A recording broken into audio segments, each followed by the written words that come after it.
KTO Radio présente À haute voix, la lecture intégrale des œuvres spirituelles majeures. Aujourd'hui, Quo Vadis de Henryk Sienkiewicz.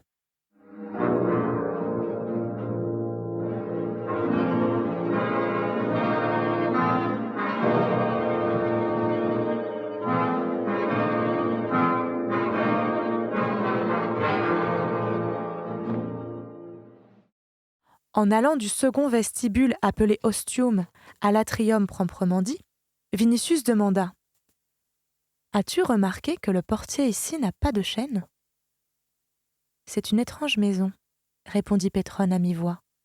« Tu sais sans doute qu'on a soupçonné Pomponia Graecina de professer une superstition orientale, consistant à vénérer un certain Christos.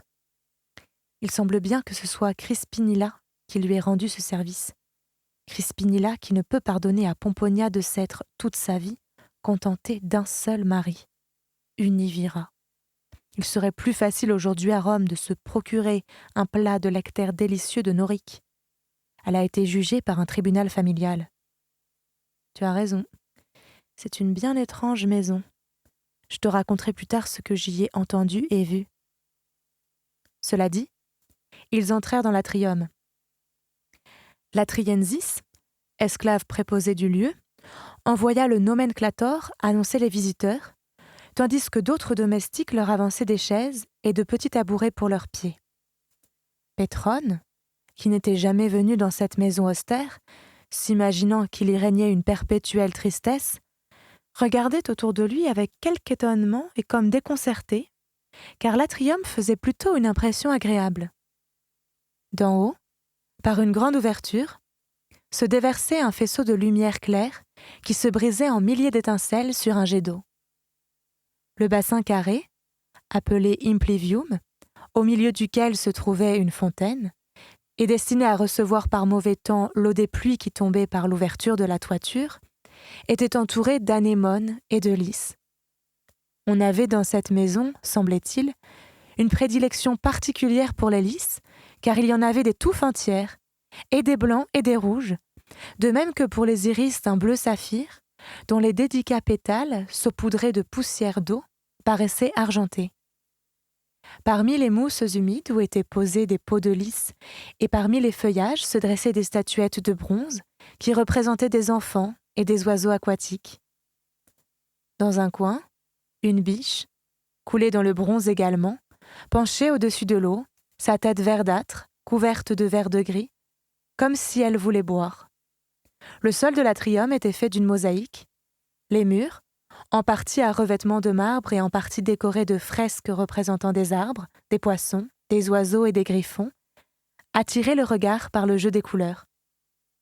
L'huisserie des portes des pièces latérales était ornée d'écailles de tortue et même d'ivoire.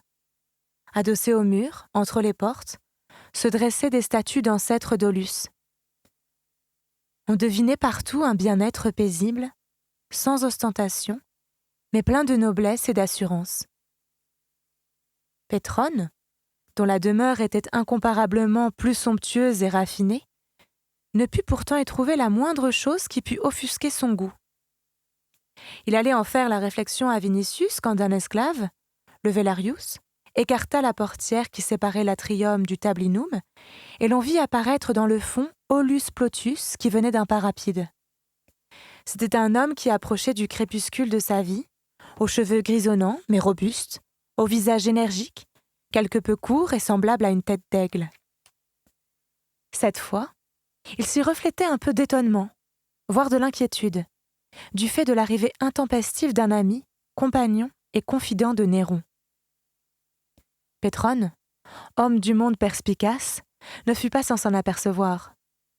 Aussi, après les premières paroles de salutation, annonça-t-il avec toute l'éloquence et l'aisance dont il était capable qu'il venait remercier son hôte des soins qui avaient été prodigués au fils de sa sœur, et que seule la reconnaissance était le mobile de sa visite, à laquelle, d'ailleurs, l'avaient enhardi ses anciens rapports avec Aulus. Aulus, de son côté, l'assura qu'il lui était agréable de le recevoir, mais, pour ce qui était de la reconnaissance, affirmait-il, C'était lui-même qui s'en sentait redevable, bien que Pétrone ne se doutât probablement pas des raisons de cela. Pétrone, effectivement, ne s'en doutait pas.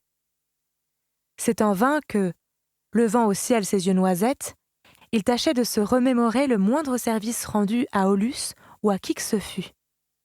Il ne s'en souvenait d'aucun, à moins que ce ne fût sans doute celui qu'il avait l'intention de rendre à Vinicius. Mais après tout, il se pouvait que pareille chose ait eu lieu malgré lui, uniquement malgré lui. « J'aime et j'estime beaucoup Vespasien, poursuivit Aulus, à qui tu as sauvé la vie lorsqu'il a eu, une fois, le malheur de s'endormir à la lecture des vers de César. Il a eu le bonheur de ne pas les entendre, rectifia Pétrone. Cependant, je ne nie pas que ce bonheur eût pu se terminer par un malheur. Barbedérin voulut absolument lui envoyer un ceinturion avec l'ordre amical de s'ouvrir les veines. Et toi, Pétrone, tu l'en as raillé. Exactement. Ou plutôt le contraire. Je lui ai dit que si Orphée avait su, avec son chant, endormir les bêtes sauvages, alors son triomphe à lui était tout aussi grand d'avoir su endormir Vespasien. On peut critiquer Néron, mais à la condition d'incorporer à un petit blâme beaucoup de flatterie. Notre gracieuse Augusta Popée le comprend parfaitement. Telle est, hélas, notre époque, observa Aulus. Il me manque 2 dents de devant, qui m'ont été cassées d'une pierre lancée par un Breton, et c'est pourquoi ma prononciation est chuintante. Et pourtant, c'est en Bretagne que j'ai passé les moments les plus heureux de ma vie. Parce que c'était des moments de victoire, s'empressa d'ajouter Vinicius. Craignant que le vieux guerrier ne commençât le récit de ses anciennes guerres, Pétrone changea de sujet de conversation. Ainsi, des paysans avaient trouvé dans les environs de Praeneste le cadavre d'un louveteau bicéphale. Avant-hier, lors de l'orage, la foudre avait arraché une pierre angulaire au temple de Luna, ce qui était, vu l'automne tardif, une chose inouïe. Un certain Cotta, celui qui lui avait raconté cela, avait ajouté que les prêtres de ce temple prédisaient de ce fait le déclin de la ville, ou tout au moins la ruine d'une grande maison, ce que seules d'extraordinaires offrandes pourraient conjurer. À ces récits, Aulus exprima l'opinion que l'on ne saurait négliger de tels présages. Que les dieux puissent être irrités par l'ampleur prise par les crimes n'avait rien de surprenant, et par conséquent, les offrandes propitiatoires étaient tout à fait justifiées. L'ayant écouté, Pétrone poursuivit. Bien qu'habitée par un grand homme, ta maison, Plotius, n'est pas trop grande. La mienne est, à vrai dire, trop grande pour un propriétaire aussi piètre que moi. Mais elle est tout de même petite. Mais puisqu'il s'agit de la ruine d'une maison aussi grande que par exemple le Domus Transitoria, cela vaut-il la peine que nous fassions des offrandes pour en conjurer la ruine ? Plotius ne répondit pas à la question, prudence qui froissa même quelque peu Pétrone, car bien qu'il ne fît aucune différence entre le mal et le bien, il n'avait jamais été un délateur et l'on pouvait parler avec lui en toute confiance.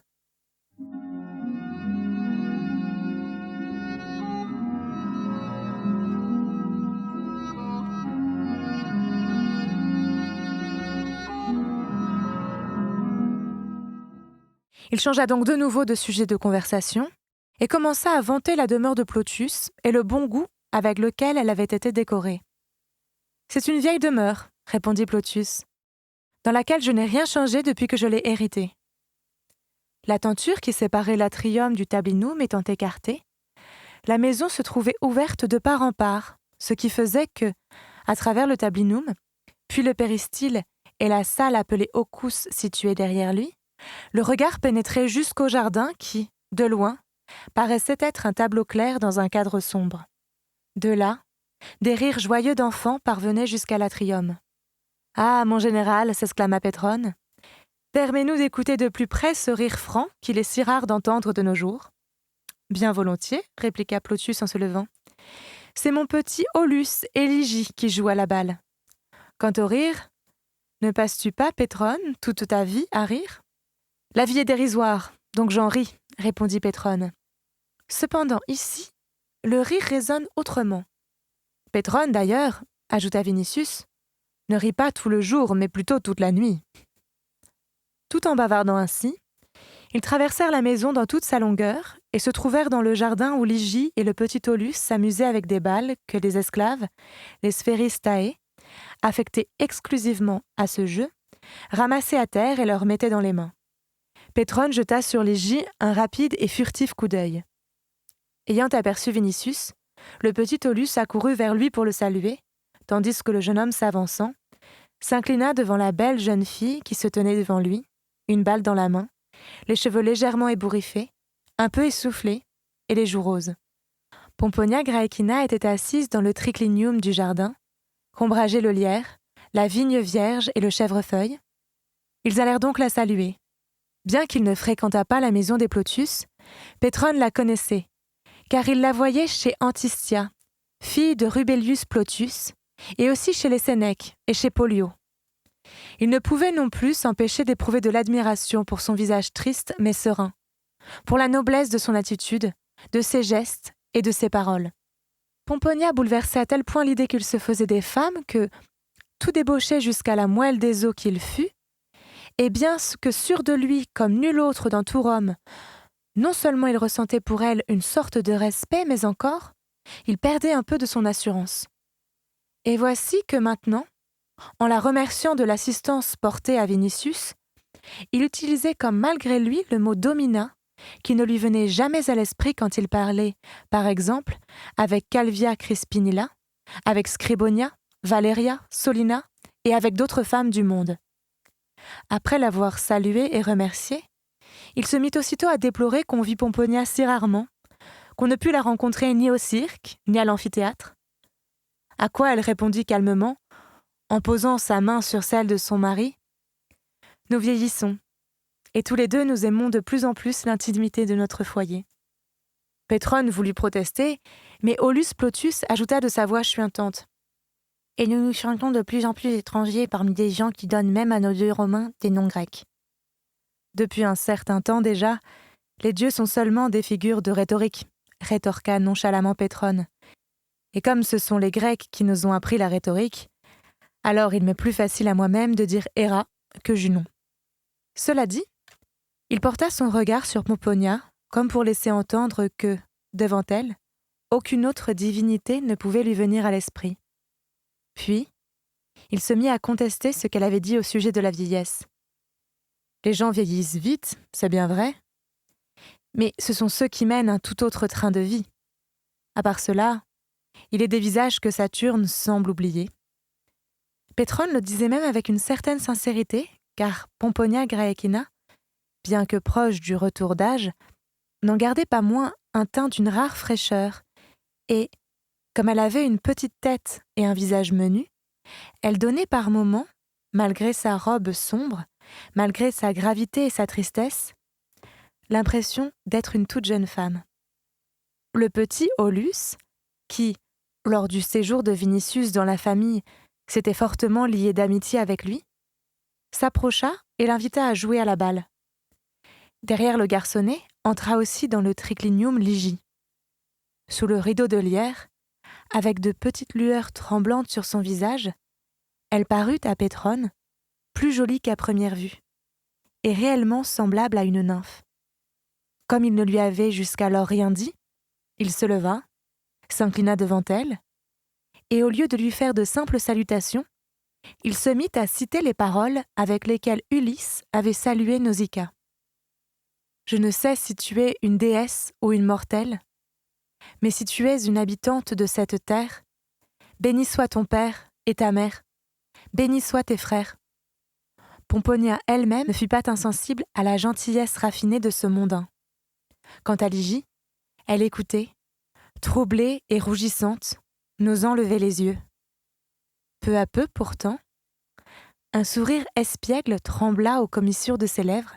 Sur son visage se refléta la lutte qu'elle livrait en elle entre sa pudeur d'adolescente et son désir de répondre, et, visiblement, cette envie l'emporta car, ayant regardé brusquement Pétrone, elle répondit avec les paroles de cette même Nausicaa, les récitant d'un seul trait et un peu comme une leçon.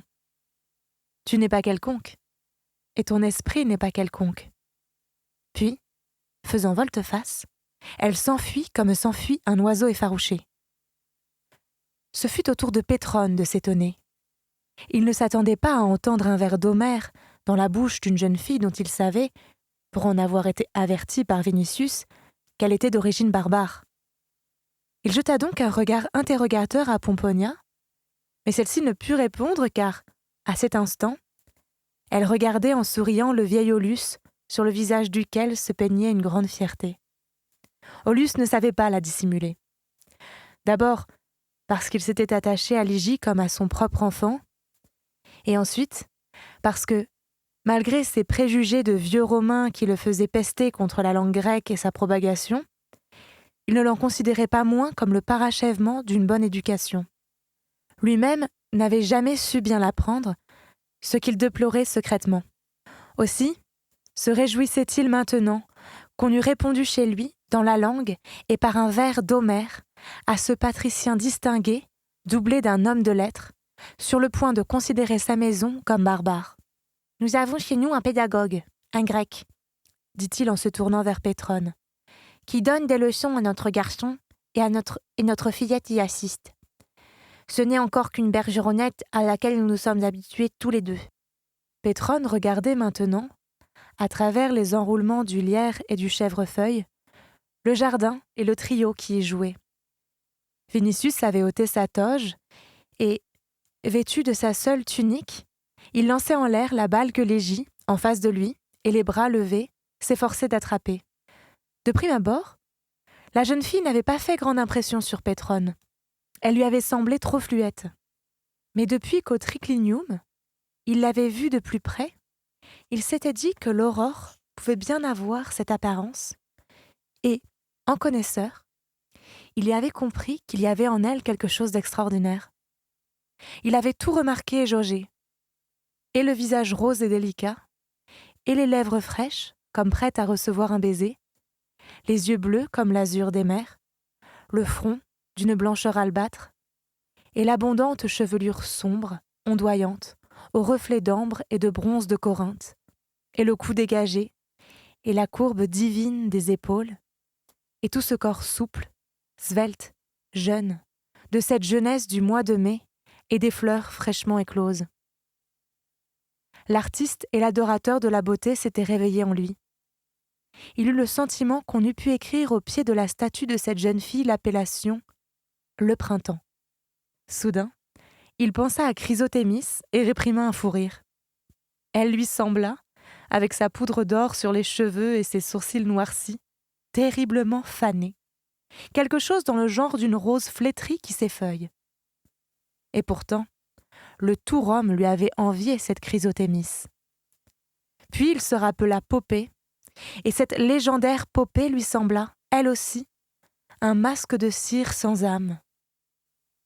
Dans cette jeune fille, vraie Tanagra, on devinait non seulement le printemps, mais aussi une rayonnante psyché, qui irradiait son corps comme la lumière irradie une lampe.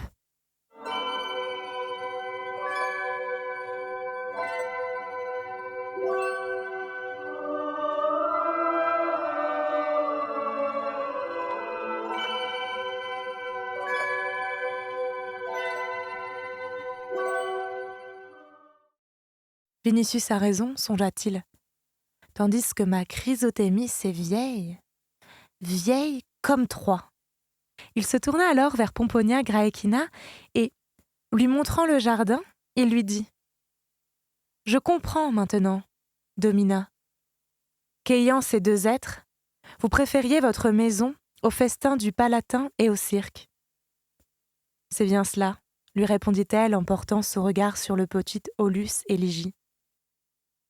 Le vieux guerrier se mit alors à conter l'histoire de la jeune fille et ce qu'il avait entendu, il y avait des années, de la bouche d'Athélius Istère, sur le peuple des Lygiens qui vivaient dans les pénombres du Nord. Le jeune trio avait cessé de jouer à la balle et se promenait sur le sable du jardin, se détachant sur le fond sombre des myrtes et des cyprès, comme trois blanches statues. Ligie tenait le petit Aulus par la main. Ayant ainsi un peu marché, ils s'assirent sur un banc près de la piscina qui occupait le centre du jardin. Au bout d'un moment, le petit Aulus se leva brusquement pour aller effaroucher les poissons dans l'eau transparente. Vinicius, quant à lui, continua la conversation entamée lors de la promenade. « Eh oui, dit-il d'une voix sourde et tremblante. À peine avais-je quitté la prétexte que l'on m'a envoyé rejoindre les légions asiatiques. Je n'ai profité ni de la ville, ni de la vie, ni de l'amour. Je sais par cœur un peu d'Anacréon et d'Horace, mais je serais incapable comme Pétrone de réciter des vers au moment où l'admiration paralyse l'esprit et l'empêche de trouver ses propres mots pour l'exprimer. Jeune garçon, j'ai fréquenté l'école de Musonius, qui nous disait que le bonheur consistait à vouloir ce que voulaient les dieux, et, par conséquent, dépendait de notre volonté. Quant à moi, je pense que le bonheur est différent, plus grand et plus cher, qu'il ne dépend pas de notre volonté car seul l'amour peut le donner.